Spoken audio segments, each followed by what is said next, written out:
Beleza, galera? Sejam todos aqui bem-vindos ao canal. Muito obrigado aí pela sua moral. E é claro, já deixa aquele like esperto, porque o seu joinha é muito importante pra gente. Espalha pra todo mundo. Coloca no seu canal de WhatsApp, coloca também no seu perfil do Facebook, no Instagram e também me siga nas redes sociais. O meu Instagram, algarismo, Mauro Santana, o Santana com 2 N's. Vai lá, você vai me encontrar. Twitter, a mesma coisa. Algarismo, Mauro Santana, o Santana com 2 N's. E adivinha, Facebook, algarismo, Mauro Santana, o Santana com 2 N's. Sejam todos muito bem-vindos a este nosso novo quadro, e esta segunda edição do Comentário Sem Freio traz a possibilidade, seria real, de Neymar vestir a camisa do Flamengo. Ele que chegou a falar em tom de brincadeira com amigos que até aceitaria retornar ao futebol brasileiro e vestir a camisa rubro-negra. Ele não quer ficar no PSG.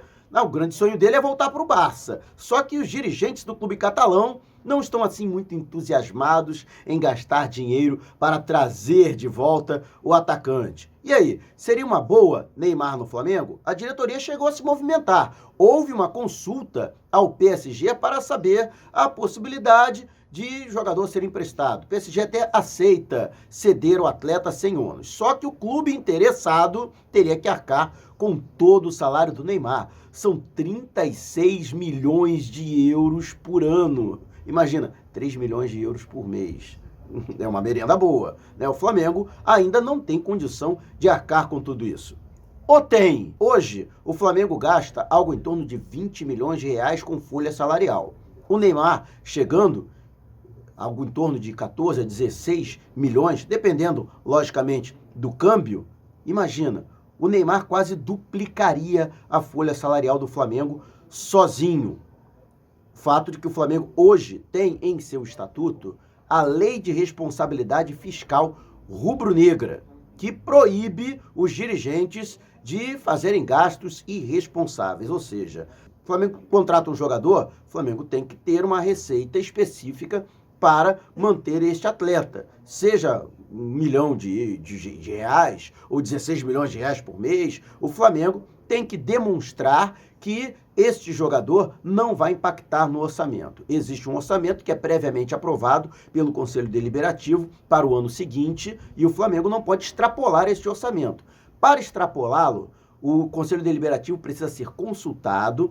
O Flamengo terá que argumentar, no caso, vamos dizer, algum jogador do Flamengo foi vendido, houve uma receita extraordinária naquele ano, então que justificaria o Flamengo fazer um investimento, por exemplo, para a reposição de elenco, trazer algum outro jogador. Foi o caso do Vinícius Júnior, foi o caso do Paquetá. Receita extraordinária, o que não estaria, logicamente, previsto no orçamento do ano anterior e que justificaria o Flamengo fazer um outro gasto, fazer mais um gasto para a aquisição de um atleta de ponta, como foi o caso do De Arrascaeta, que foi contratado com parte do dinheiro advindo da transferência do Lucas Paquetá para o Milan. Então, existe toda esta circunstância burocrática que impede a diretoria do Flamengo de sair gastando a seu bel prazer. Ah, vamos trazer o Neymar? Beleza, vamos trazer o Neymar. Mas tem que justificar como vai pagar o salário do jogador. A gente lembra, o Flamengo, num passado nem muito distante, em 2011, trouxe o Ronaldinho Gaúcho, com toda a pompa e circunstância. O jogador, à época, veio recebendo R$1.250.000. A justificativa da então presidente Patrícia Amorim é que boa parte desse salário, 750 mil, seriam bancados pela Trafic, parceira do Flamengo, trazendo o Ronaldinho Gaúcho, e a Trafic lucraria com a exploração da imagem do atleta. Mas a gente sabe, a Trafic fechou com um ano do Ronaldinho no Flamengo, e aí a diretoria teve que passar a arcar com a totalidade.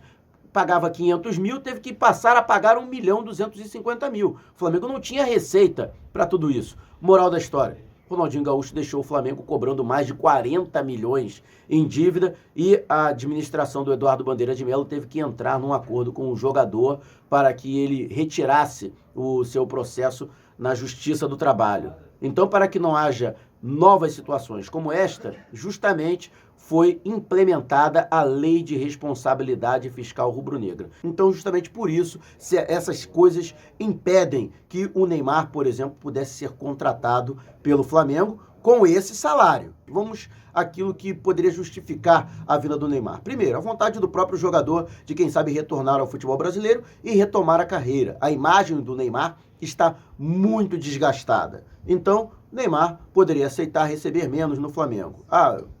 Vou para o Flamengo, então vamos dizer, eu recebo 16 milhões, mas vamos dizer 3 milhões. Eu aceito receber 3 milhões no Flamengo. Seria uma redução extremamente drástica, passar a receber apenas 20% do seu salário atual. Poderia acontecer, né, se ele tivesse muita vontade de voltar ao futebol brasileiro e muita vontade de atuar pelo Flamengo. A segunda opção, que o PSG já descartou, de arcar com parte ou boa parte do salário do jogador. Mesmo que acontecia com o Gabigol, quando atuava pelo Santos, o Santos pagava apenas 20% do salário dele, né? O Flamengo, por exemplo, arcou integralmente com o salário, paga R$1.300.000 do salário do Gabigol, que está estabelecido no contrato com a Inter de Milão. A Inter pagava 80% do salário para o Santos, né? Mas nessa questão aí envolvendo a negociação com o Flamengo, inclusive ele não ficou no Santos justamente por causa disso, porque a Inter disse que não ia mais arcar com 1 centavo do salário do jogador, qualquer clube, incluindo o Santos, e agora o Flamengo, que quisesse contar com este atleta, deveria pagar o seu salário de maneira integral, a mesma coisa que o PSG exige do clube que quiser ficar com o empréstimo do Neymar. Vamos à terceira situação, o famoso o craque se paga sozinho. Isso poderia acontecer com o Neymar? Poderia, né? Desde que houvesse todo um trabalho de marketing em cima da imagem do jogador. A gente lembra que o Neymar é um jogador midiático, é uma das maiores personalidades, não só dentro do esporte, mas uma das maiores personalidades das redes sociais. Facebook, Twitter, Instagram. O Neymar, ele movimenta milhões de seguidores nas mídias sociais. Lógico que isso tem um retorno. Venda de camisa, poderia trazer patrocínios para o Flamengo, né, mais vultosos, podendo contar com a imagem do Neymar, mesmo muito desgastada para o mercado brasileiro. O Neymar é extremamente vendável. Então, poderia ser feito todo esse trabalho, vamos dizer, com venda de camisa, o Flamengo vendendo 1 milhão de camisas por mês, com o nome do Neymar, por exemplo, atrás. Isso poderia ensejar uma entrada de receita até para justificar a vinda desse jogador. Isso aumentaria a exposição do Flamengo na mídia tradicional e nas mídias sociais, movimentaria bastante, traria bastante visibilidade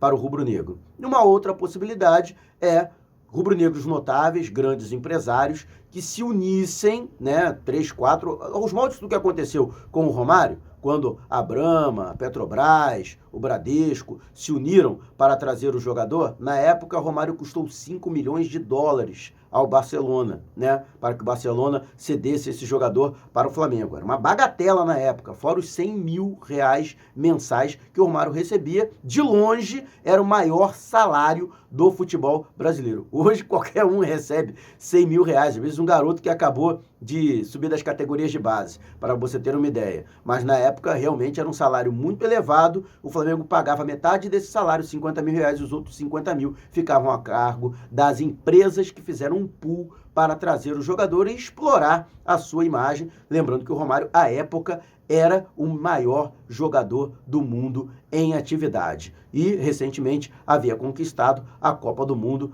nos Estados Unidos. Então, isso poderia acontecer? Poderia, mas é tudo no campo da hipótese. Hoje, no que diz respeito à realidade, eu acredito que o Flamengo ainda não está no patamar de contratar um Neymar. Neymar, para mim, é um top 10 da Europa. Está entre os 10 maiores jogadores. É uma situação agora que ele está em trânsito, até tem essa questão envolvendo. Para mim, né, no meu entendimento, Neymar é inocente, né? Caiu aí no conto do vigário, a mulher tentou morder o dinheiro dele, não conseguiu, e aí tá tentando destruir a imagem do jogador, né? A leitura que eu faço é essa, a minha opinião é essa. Respeito quem tem opinião contrária, mas para mim o Neymar é vítima. E aí vamos aguardar o desenrolar dos acontecimentos e também as investigações e o processo, mas eu acredito que essa Nájila vai se dar mal no final. Para mim, o Neymar não é nenhum santo, mas entre o cara não ser santo e cometer um ato de estupro, existe uma distância gigantesca. De qualquer forma, eu desejo que o Neymar retome a sua carreira, seja no Flamengo, seja em qualquer outro clube. É um grande jogador e a seleção brasileira precisa dele. É o maior craque que hoje a seleção brasileira tem, de que o Tite dispõe. Então, eu torço para que ele consiga se recuperar psicologicamente, que ele consiga se recuperar tecnicamente dentro de campo, mas eu acho que ele merecia novos ares. Para mim, já deu a passagem dele no PSG. Flamengo, eu acredito que pode até vir. Daqui a uns 5 anos, talvez, umas 5 temporadas, já acima dos 32, 33 anos. Atualmente, não vejo o Neymar, num curto prazo, voltando ao futebol brasileiro, nem que seja para vestir a camisa do Flamengo. E aí, gostou? Bom, se você gostou, deixa o seu like, inscreva-se no canal e assinale o sininho de notificação. Toda vez que tiver uma novidade, uma nova postagem, você vai ficar sabendo. E se não gostou, não tem problema não, deixa o seu like também, valeu? Deixa o like aí e mete o pé, porque esse quadro já acabou. Valeu? Tchau. Vai-te embora.